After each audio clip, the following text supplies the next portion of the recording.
এই guys, welcome to my another video. চলে আসলাম আমাদের সেই ভাঙা ফ্লাইওভারে। আপনারা দেখতে পাচ্ছেন চারপাশের পরিবেশটা আসলে অনেক মনোমুগ্ধকর। আমরা যদি সামনে ব্যানারের দিকে তাকাই তাহলে দেখতে পাচ্ছি ভাঙা ইন্টারফেস ফ্লাইওভার 116 কিলোমিটার। আমরা চলে এসেছি ফ্লাইওভারের ঠিক উপর প্রান্তে, যেখান থেকে আপনাদের নিচে দেখাই। সামনে দিয়ে আমরা দেখতে পাচ্ছি গোল চত্বরের ডান পাশের একটি অংশ, নিচ দিয়ে গাড়ি চলাচল করতেছে, রাস্তা দিয়ে এদিকে বাস যাচ্ছে।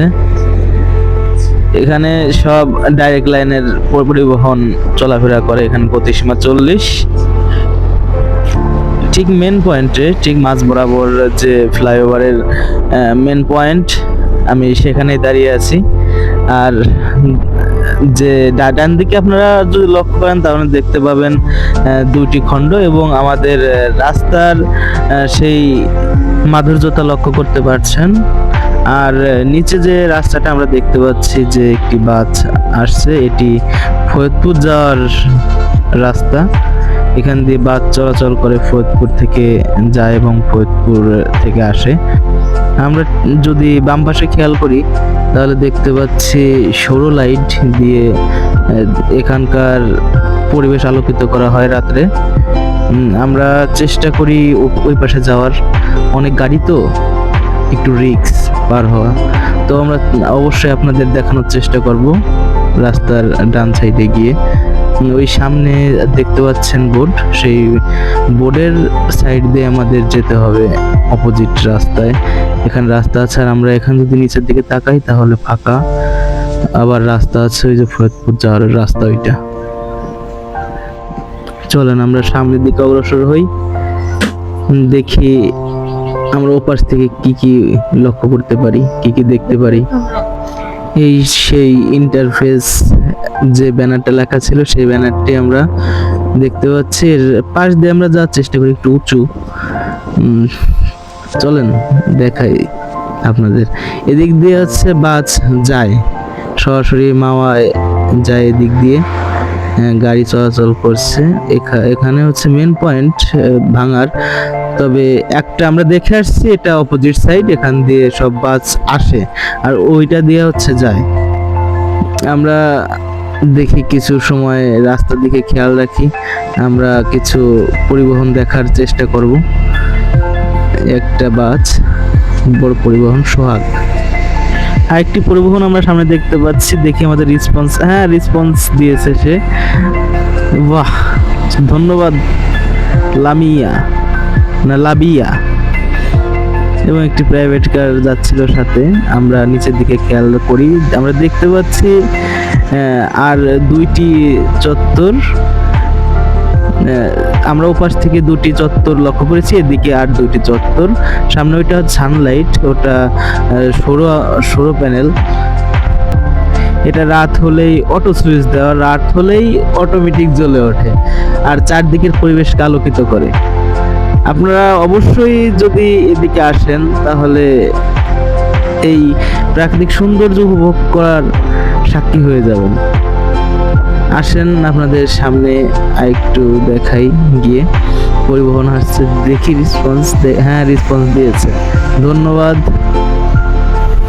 এখান দিয়ে প্রচুর পরিমাণে, এমনকি আপনি যদি খেয়াল করেন তাহলে মিনিটে যে 60 সেকেন্ড আপনি কমসে কম না হলেও 30 থেকে 35টি পরিবহন লক্ষ্য করতে পারবেন। এদিক দিয়ে সব মাওয়া যাচ্ছে, আর অপোজিট যে রাস্তা আছে সেটা মাওয়া থেকে সব পরিবহন এদিকে আসছে। আরেকটা পরিবহন আমরা লক্ষ্য করছি, পালকি। পালকিতে বউ চলে যায়, হায় রে শরমে মন ভরে যায়। গানটা আসলেই দারুণ, আর পরিবেশটাও দারুণ। এখানে আমরা যদি বিকালের দিকে আসতে পারতাম তাহলে হয়তো বা মানুষের সমাগম লক্ষ্য করতে পারতাম, কিন্তু আমাদের দুর্ভাগ্য, কি বলবো, দুর্ভাগ্য না, এখানে আসাটাই তো এক প্রকার সৌভাগ্য। এত সৌন্দর্যের মাঝে এসে আসতে পারছি, এটাই তো অনেক। এখানে আরেকটি বাস আসছে, LABIH লাবিহা। পরিবহন লাভিহা। এখানে প্রচুর পরিমাণ গাড়ি চলাফেরা করে, বুঝেন তো, ঢাকা তো আমাদের রাজধানী, অবশ্যই এখান দিয়ে রাজধানীতে অতি সংখ্যক যাত্রী বিভিন্ন উদ্দেশ্যে যায়। আপনারা যখন ঢাকা যাবেন, মাওয়ায় দিয়ে যাওয়ার চেষ্টা করবেন, তাহলে আপনারা এই গোল চত্বরের সৌন্দর্য উপভোগ করতে পারবেন।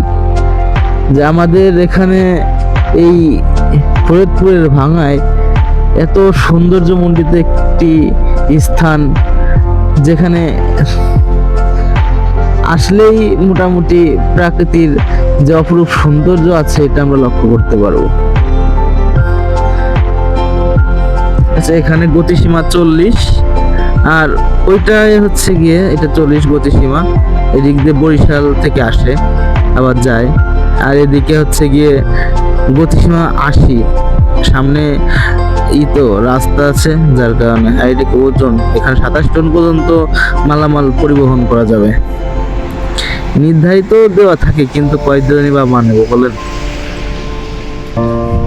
সকলেই রুলস ভঙ্গ করে। যদি রুলস ভঙ্গ না করতো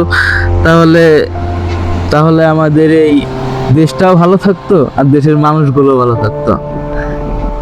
এখানে দেখেন আরেকটা জিনিস, আমরা যদি সামনের রাস্তায় যাই, এটা বরিশালের রাস্তা, আর এইটা দিয়ে বললাম একটু যে মাওয়া যায়, ওই সামনে অনেক উঁচু একটা ব্রিজ আছে, দেখে আমরা জুম করি। এখানেও অনেক উঁচু একটা ব্রিজ, এখান দিয়ে আমরা সামনে যাব, সামনে যে আপনাদের দেখাবো যে এটা ওখান থেকে এই গোল চত্বরের ভিউটা কেমন দেখা যায়। হ্যাঁ, ইশারা দিলেই আমাদের রেসপন্স দিলেই রেসপন্স দেয়।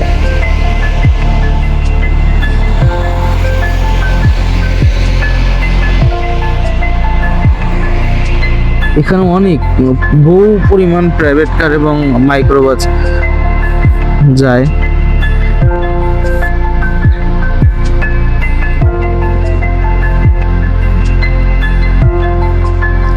আমরা রাস্তার মাঝখান বরাবর ক্যামেরাটা ধরি, দুইটা বাইক।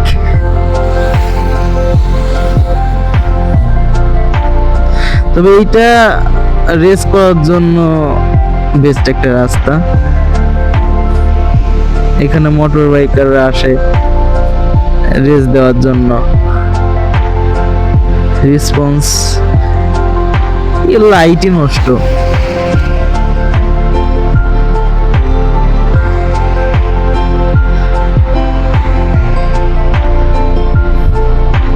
ট্রাক, মালবাহী ট্রাক, কিন্তু আসলে ভিতরে কিছু নাই।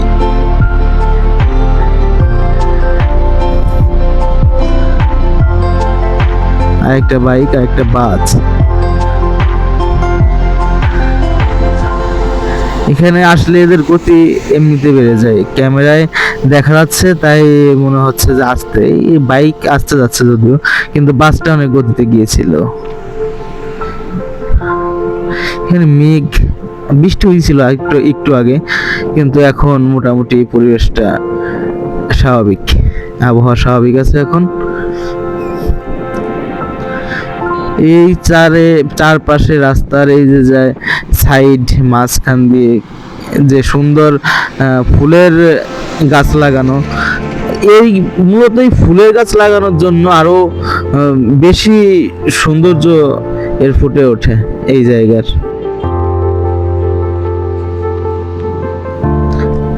আমরা আর বেশি সময় একই স্থানে থাকবো না, দেখি সামনে ওই যে আমরা ব্রিজটা দেখেছি, ওই ব্রিজে আমরা যাওয়ার চেষ্টা করবো, ওই সুউচ্চ ব্রিজে। দেখি ওখান থেকে কতটুকু আমরা উপলব্ধি করতে পারি সৌন্দর্য। আসেন তাহলে আমরা যাই।